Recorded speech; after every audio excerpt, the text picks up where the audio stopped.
दोस्तों, मेरा नाम है कुमकुम बिनबाद। क्या वाकई में बिहार में आज कत्ल की रात है? क्या वाकई में बिहार में आज कयामत की रात है? दोस्तों, बिहार में खेला होना तय है, ये तो हम सुन ही रहे हैं, पिछले कई दिनों से सुन रहे हैं, लेकिन ये खेला करेगा कौन? क्योंकि अब जो सूत्रों के हवाले से खबर आ रही है वो ये आ रही है कि नीतीश कुमार हो सकता है कि खुद अपनी ही सरकार गिरा दे।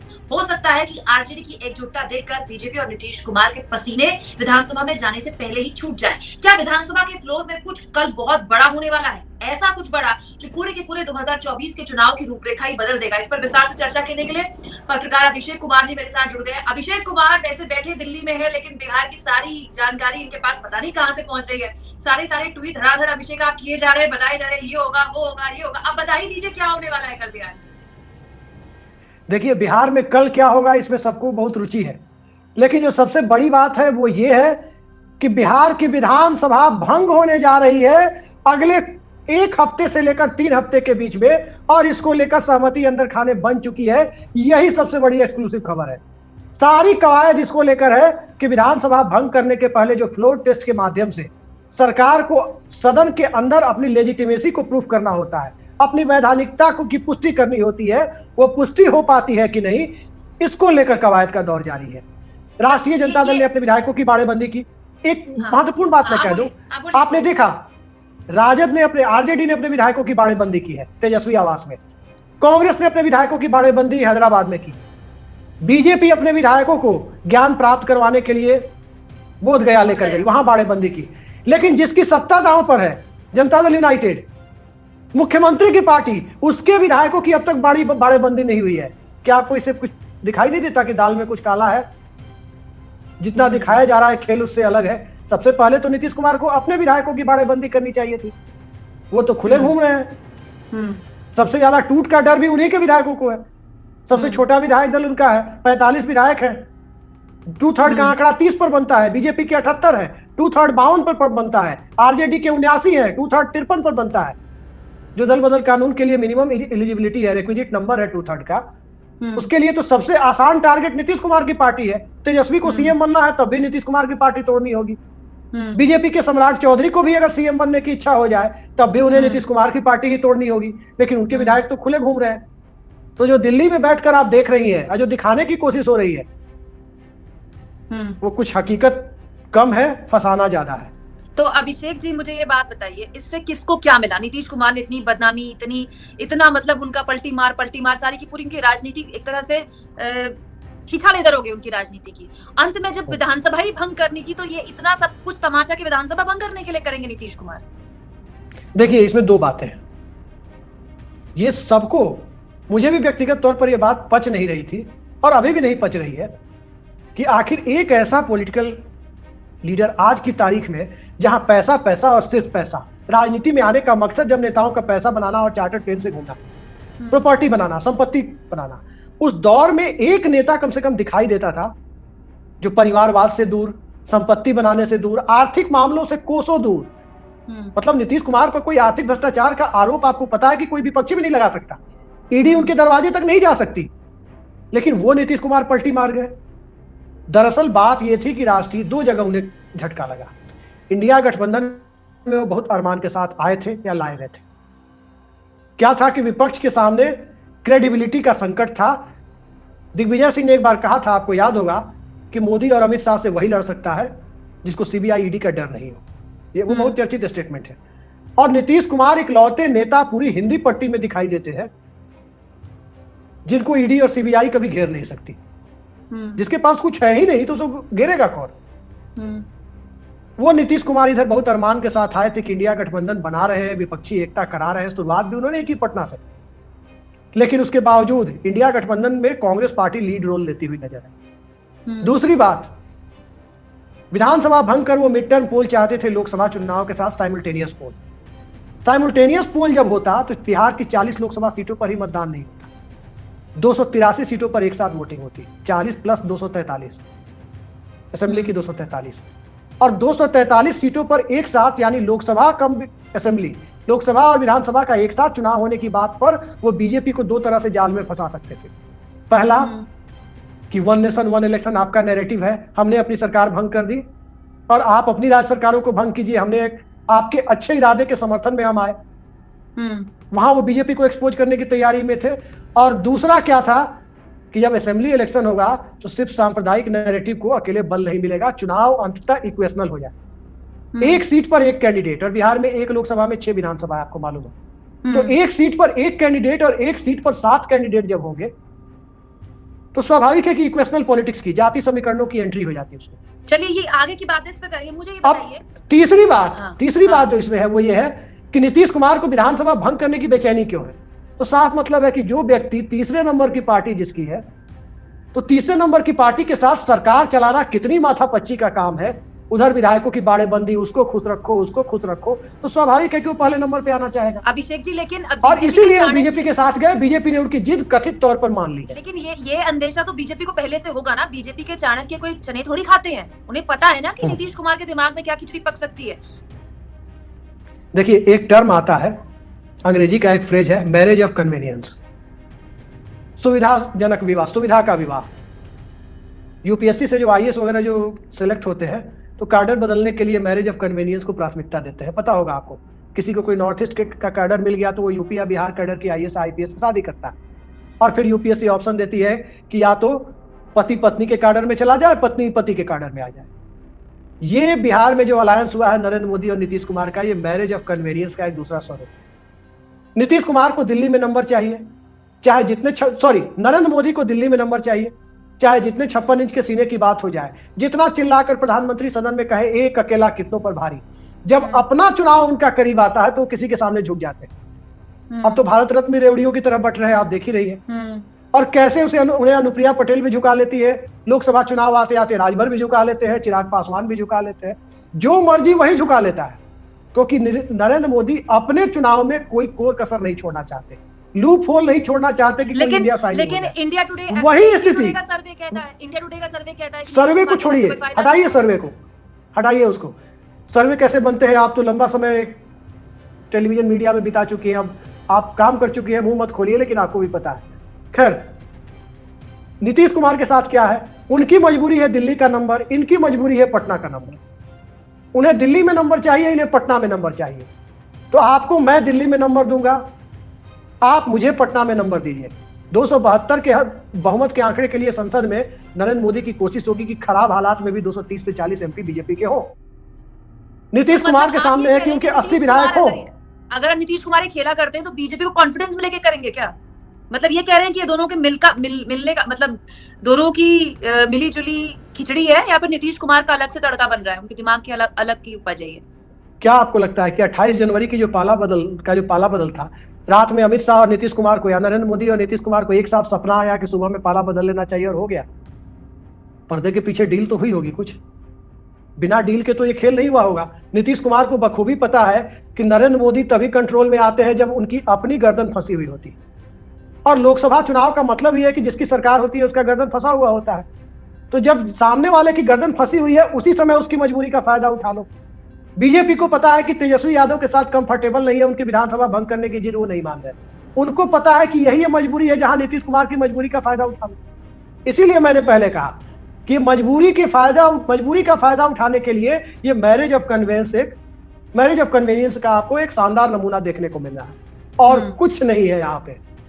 तो ये मुझे बताइए, ये तो चलिए आपने बताया कि आगे आने वाले कुछ हफ्तों में बिहार में क्या होने वाला है। मतलब आपके हिसाब से बिहार की जनता को जबरन चुनाव में धकेला जा रहा है। ये वक्त नहीं है बिहार में चुनाव का, लेकिन धकेला जा रहा है। लेकिन कल क्या होगा? ये जो सुनने में आ रहा है, बीजेपी के इतने विधायक गायब हैं, जेडीयू के इतने विधायक गायब हैं, कुछ भोज में नहीं आए, बीजेपी के 1-2 विधायक नहीं पहुंचे हैं वहां शिविर में, तो क्या वाकई में सेंधमारी हो गई है क्या? क्योंकि देखिए एक चीज है, ऑपरेशन लोटस के ऊपर पहली बार ऑपरेशन लालटेन भारी पड़ रहा है, पहली बार हो रहा है। देखिए, अब इसमें जितने लोग हैं उतनी थ्योरी है, और जब तक कुछ हो नहीं जाता तब तक हम किसी थ्योरी को नहीं मान सकते। पहली बात आपको हम बता दें, नरेंद्र मोदी की राजनीति बहुत फ्लैट पॉलिटिक्स है, उसको आप पढ़ सकती हैं। बीजेपी की पॉलिटिक्स क्या है? कुछ नहीं मिले तो सांप्रदायिकता का एकमात्र कार्ड, कभी लव जिहाद के माध्यम से, तो कभी कपड़ों के माध्यम से, तो कभी राम मंदिर के माध्यम से। एंगल एक ही होता है, कम्युनल, जाति को तोड़कर सांप्रदायिक नैरेटिव में बांधो। नीतीश कुमार की राजनीति क्या होती है? नीतीश कुमार एक ऐसे वोट बैंक को रिप्रेजेंट करते हैं जो अपने बूते कभी सत्ता में नहीं आ सकता, ये ध्यान रखिए। अति पिछड़ों की राजनीति, महादलित की राजनीति, उनको कोई एक बैसाखी चाहिए, वो बैसाखी आरजेडी की हो या वो बैसाखी बीजेपी की हो। अब नीतीश कुमार हमेशा बैलेंस बनाकर कोशिश करते हैं कि बिहार में भारतीय जनता पार्टी का चेहरा मत बनने दो और तेजस्वी यादव की और लालू परिवार की राजनीति को खत्म मत होने दो। और जब जिस मोहरे का इस्तेमाल अपनी सुविधा से है, बीच बीच में राजद के पास पैसा घटने लगता है सत्ता के लिए। आपको मालूम है कि पार्टी चलाने के लिए अर्थ कितनी बड़ी मजबूरी है, पैसा कितना बड़ा माध्यम है। उनको पता है कि जब उनके पास दिक्कत होने लगती है उसको पार्टनर बना लेते हैं। अब 1-1.5 साल में कुछ आर्थिक आमद हो गई उनको, बीजेपी को उनको लगता है कि अब बीजेपी हमको हमारे सामने चेहरा बना सकती है, किसी को मोहरे के तौर पर, नेता के तौर पर बिहार में खड़ा कर सकती है। तो उसको दबाने के लिए फिर उसके साथ शिफ्ट हो जाते हैं। इस खेल को समझिए, ये खेल विशुद्ध रूप से एक ही पूंजी पर नीतीश कुमार खेल रहे हैं कि नीतीश कुमार आर्थिक रूप से बेहद ईमानदार और बेदाग व्यक्ति है और राजनीतिक तौर पर बेहद ही अवसरवादी व्यक्ति है। यह क्लाइमेक्स आपको कहीं नहीं दिखेगा कि एक व्यक्ति आर्थिक रूप से मतलब ईमानदारी की प्रतिमूर्ति हो और अवसरवाद की प्रतिमूर्ति वो राजनीतिक तौर पर हो और अव्वल दर्जे का अपॉर्चुनिस्ट हो। तो इन दोनों के बीच में नीतीश कुमार जो संतुलन बनाकर रखे हैं, उस संतुलन का क्लाइमेक्स कल आपको देखने को मिल सकता है। वो क्लाइमेक्स प्रो नीतीश भी हो सकता है और वो क्लाइमेक्स ऐसा भी हो सकता है कि नीतीश कुमार के साथ ही खेल हो जाए। लंबे समय से वो यहाँ ट्रैप में नहीं आ रहे थे, इस बार ट्रैप में आ गए और जिस दिन सत्ता छूटी नीतीश कुमार के हाथ से सियासत खत्म, ये सबको पता है। अब मुझे एक बात बताइए अभिषेक जी, बिहार की जनता को तो पॉलिटिकली मोस्ट अवेयर कहा जाता है, मतलब राजनीतिक तौर पर सबसे ज्यादा, मतलब कहते हैं कि बिहारियों के तो खून में राजनीति दौड़ती है। चाहे वहां पर चाय की टपली में, सिगरेट के खोखे में ही बात ही राजनीति की होती है। तो वहां का जो पॉलिटिकली इतना ज्यादा अवेयर वोटर है, वो सब कुछ अपने सामने ये सब देख रहा है, तमाशा जो उसके राज्य का तमाशा बनाया जा रहा है, मौज ले रहे हैं सब। तो वो कोई इतना आसान है क्या उसको कि कोई कुछ भी कहानी बना दे और उसके बाद साथ में चुनाव करवा ले? वो भी तो समझ रहा है, वो भी तो देख रहा है ना। कहीं ऐसा तो नहीं है कि ये देखिए, आप बोलिए। चुनाव कैसे होता है बिहार में? बिहार, महाराष्ट्र और तमिलनाडु ये पॉलिटिकली सबसे ज्यादा अवेयर स्टेट है। ये महाराष्ट्र की स्थिति भी कमोबेश बिहार जैसी है, तमिलनाडु की स्थिति भी बिहार जैसी है। 3 हाईली पॉलिटिसाइज्ड स्टेट है, ये बात बिल्कुल सही है। लेकिन बिहार में क्या है कि बिहार में किसी का कोई पक्का वोटर आप नहीं कह सकते। 2-3 अलग अलग जातियों की पार्टियां हैं, उसके सिवा जो भी वोटर्स है फ्लोटिंग वोटर्स है और वो अपनी सुविधा और अपने मुद्दों के हिसाब से वोटिंग करते हैं। पहली बात, अब आमतौर पर माना जाता है कि जो जनरल कैटेगरी है आज की तारीख में, जब से कांग्रेस कमजोर पड़ी है, वो बीजेपी का वोटर है। लेकिन बिहार में आप जाएंगे, आप माइक लेकर के जाइए किसी वोटर के सामने, लोकसभा चुनाव में, आप कई बार बिहार जा चुकी हैं, लेकिन आप बिहार जाकर के देखिए माइक लगा करके लोकसभा चुनाव में जनरल कैटेगरी के वोटर के सामने, प्रधानमंत्री किसे बनना चाहिए? बोलेंगे नरेंद्र मोदी को बनना चाहिए, वो अच्छा काम कर रहे हैं। माइक हटा करके पूछे, अब बताइए यहाँ क्या हालात है? देखिए भाई, मोदी जी की एक सीट हार जाने से कोई फर्क नहीं पड़ेगा, प्रधानमंत्री तब भी बन जाएंगे। लेकिन इस सीट का जो कैंडिडेट दिया है ना तेजस्वी यादव ने या लालू यादव ने या इंडिया अलायंस ने, वो हमारी बिरादरी का है। तेजस्वी जी की बिरादरी के और मुसलमानों के वोट मिलके इतने हैं और मेरी बिरादरी का वोट उसमें ऐड कर देने से मेरी बिरादरी का एक सांसद हो जाए। हम दिल्ली जाते हैं, कहीं जाते हैं, ट्रेन का टिकट एमपी साहब नहीं कटा पाते हैं, लेकिन बिरादरी के एमपी को धौंस जमा के एम्स में जगह चाहिए। ये मानसिकता है। कैमरे पे नरेंद्र मोदी है, परसेप्शन है, लेकिन बूथ के अंदर कौन है? कैमरे पर किसी के लिए लालू यादव है, किसी के लिए नीतीश कुमार है, लेकिन बूथ पर कौन है? वो उसके स्थानीय समीकरण है। उत्तर प्रदेश में समीकरणों की राजनीति को काफी हद तक बीजेपी ने, कर सकती है कि 30 से 35% तक कमजोर किया है, जिसका फायदा उसे सत्ता में मिला है। हर कम्युनिटी में बीजेपी ने डिवोटेड वोटर पैदा किए हैं। जैसे मान लीजिए कि किसी गांव में किसी एक बिरादरी के अगर 100 वोट है, तो उसमें 20 ऐसे लोगों को यूपी में जरूर बना लिया है बीजेपी ने, 100 में 20, जो चाहे उनकी बिरादरी का भी कैंडिडेट विपक्ष से आ जाए, कुछ भी हो जाए, वो कट्टर भाजपाई है, वो अपने निजी दुश्मन को भी भाजपा के टिकट पर वोट देने के लिए तैयार हो जाए। वहां वो फर्क है जो बीजेपी ने लाया है। बिहार में वो फर्क नहीं ला पाए हैं, और नहीं ला पाने के पीछे कारण यही है कि बिहार में सोसाइटी का जो लेयर है, जो लेयरिंग है, सामाजिक स्तरीकरण, सोशल स्ट्रेटिफिकेशन, उसको कहते हैं, एमएन श्रीनिवास भी कहते हैं, योगेंद्र सिंह और तमाम समाजशास्त्री कहते हैं, वो बहुत ज्यादा है, जिसमें बिहार में इक्वेशनल पॉलिटिक्स की गुंजाइश बिल्कुल महाराष्ट्र की तरह है।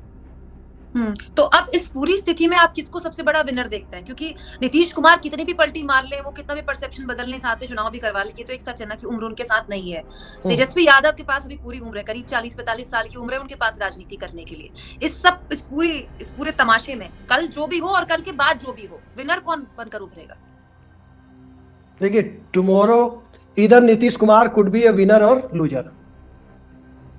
नीतीश कुमार कल का दिन निकाल करके ले गए तो नीतीश कुमार 2029 तक के मुख्यमंत्री हैं। ये बात मैं आपको थोड़े कहे को ज्यादा समझिए। और कल का दिन नीतीश कुमार नहीं निकाल पाए तो नीतीश कुमार की सियासी पारी भी कल ही खत्म हो सकती है। तो कितनी संभावना है नीतीश कल का दिन नहीं निकाल पाएंगे? एक रोचक घटना मैं बताता हूं। आज आरजेडी के एक नेता से मेरी बात हो रही थी। उन्होंने कहा कि थोड़े कहे को ज्यादा समझिए, 3 से 4 महीने के भीतर नीतीश कुमार 10वीं बार भी शपथ लेंगे। मैंने पूछा कि आप ये बात कह रहे हैं या हिंट कर रहे हैं? अच्छा। उन्होंने कहा कि देखिए, दिक्कत यह है कि नीतीश कुमार को किससे दिक्कत है, आखिर वो विधानसभा चुनाव क्यों कराना चाहते हैं? दिक्कत इसी बात से है ना कि उनकी समर्थक पार्टी, अलायंस पार्टनर, वो उनसे बड़ी पार्टी है असेंबली में। तो इस विधानसभा को, मौजूदा विधानसभा को 40 महीने तक सस्टेन करा लिया, 3 साल 4 महीने तक, ये किसी चमत्कार से कम नहीं है। अब इसको आगे वो सस्टेन नहीं करा सकते। अब जो रोचक बात आगे उन्होंने बताई वो मैं आपके सामने रख दूं, दर्शकों को भी आपको सुन के अजीब लगेगा। नीतीश कुमार चाहते क्या है? साथ में चुनाव होगा, राम मंदिर से लेकर तमाम जाति जनगणना का भी क्रेडिट नीतीश कुमार को है। मोदी और नीतीश एक साथ रहेंगे तो बिहार में दोनों में, जेडीयू और बीजेपी दोनों की सीटें 80 से कम नहीं होंगी। आउट ऑफ 243 का असेंबली का स्ट्रेंथ, 122 पे बहुमत का आंकड़ा है। तो जब इन दोनों की सीटें 80 पार जाएंगी तो ऑब्वियस ही बात है कि राजद 50 के आसपास सिमटेगी, 45 से 50 पर।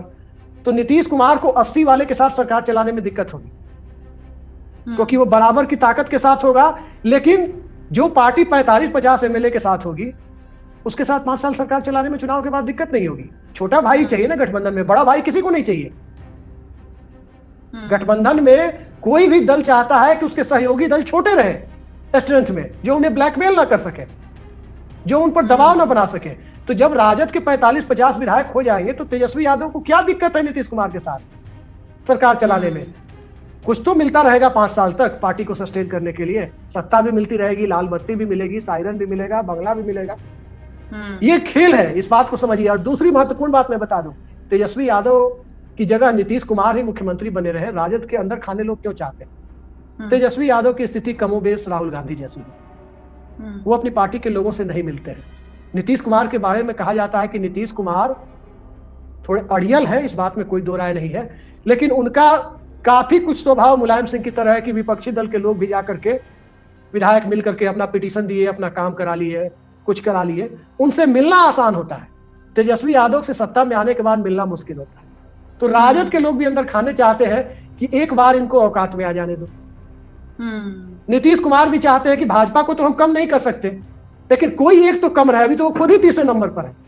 उन्हें तीसरे नंबर का दल विधानसभा में चाहिए जिसके साथ वो सरकार चलाने में उन्हें दिक्कत नहीं हो। तो नीतीश कुमार की राजनीति यहां से चलती है। मतलब कि नीतीश कुमार के लिए आज की रात वाकई में कयामत की रात है, कत्ल की रात है। कल सुबह उनको तलवार की धार पे चलना, या तो इधर या उधर। बीच का एक बात कुमकुम, एक बात मैं बताऊं आपको, इस बात को आपको मानना होगा, अवसरवाद की पराकाष्ठा पर है नीतीश कुमार, इससे कोई इनकार नहीं कर सकता। लेकिन पूरे हिंदी भाषी भारत में नीतीश कुमार से ज्यादा शार्प पॉलिटिकल ब्रेन आपको किसी का दिखाई नहीं देगा। देखिए, मोदी जी को बहुमत मिल रहा है। मोदी जी जिस दिन अल्पमत के प्रधानमंत्री बने गठबंधन सरकार के, मैं आपको कहता हूं 1 महीने के अंदर वो सत्ता छोड़कर नहीं भाग गए तो आप कहिए, वो चला ही नहीं सकते। नीतीश कुमार कभी बहुमत में नहीं रहे, लगभग 20 साल से बिहार के मुख्यमंत्री हैं, कभी उनको अकेले दम मेजोरिटी नहीं मिली। लेकिन तो इस चीज को समझना होगा कि सियासत कैसे नीतीश कुमार कर रहे हैं। बैलेंस बनाने की कला में नीतीश कुमार माहिर है। आज नरेंद्र मोदी की सीटें, कल्पना कीजिए 200 सीटें आ जाए लोकसभा में, क्या नरेंद्र मोदी 272 के लिए पता चला किसी दिन जयंत चौधरी अपनी डिमांड लेके, किसी दिन नीतीश कुमार डिमांड लेके, किसी दिन नायडू डिमांड लेके, किसी दिन स्टालिन, उस सरकार को क्या वो चला पाएंगे? उनका स्वभाव ही नहीं है। न मोदी का स्वभाव है, ना अमित शाह का स्वभाव है। सबसे पहले तो वो लोग ये कहेंगे कि ईडी का जो डायरेक्टर होगा वो हमारी मर्जी का, हमारे कैडर का आदमी होगा। मुलायम सिंह यादव ने न्यूक्लियर डील पे सपोर्ट किया था 2008 में मनमोहन सिंह की सरकार को। पूरे देश में किसको नहीं पता है कि अमर सिंह ने तय किया था कि सीबीआई का डायरेक्टर कौन हो? क्या यह देश को नहीं पता है? आपको याद होगा टाइम्स ऑफ इंडिया या किस अंग्रेजी अखबार की हेडिंग थी मुझे याद नहीं है, यूपीए अमर रहे। जब मनमोहन सिंह की सरकार को सपा ने सपोर्ट देने का ऐलान किया, कम्युनिस्टों ने समर्थन दिया था, पहले पेज की हेडिंग क्या थी एक बड़े अंग्रेजी अखबार की, मुझे नाम नहीं याद आ रहा है, यूपीए अमर रहे। अमर इन्वर्टेड कॉमा में था, सिंगल इन्वर्टेड कॉमा में। जी, तो कल का दिन वाकई दिलचस्प होगा, न केवल बिहार की राजनीति के लिए बल्कि मैं तो कहती हूँ देश की राजनीति के लिए भी। एक पूरी नई कहानी देश की राजनीति में 2024 से पहले ही खड़ी हो सकती है। कल अगर एक छोटी घटना इसमें मैं बता दूं आपके दर्शकों को।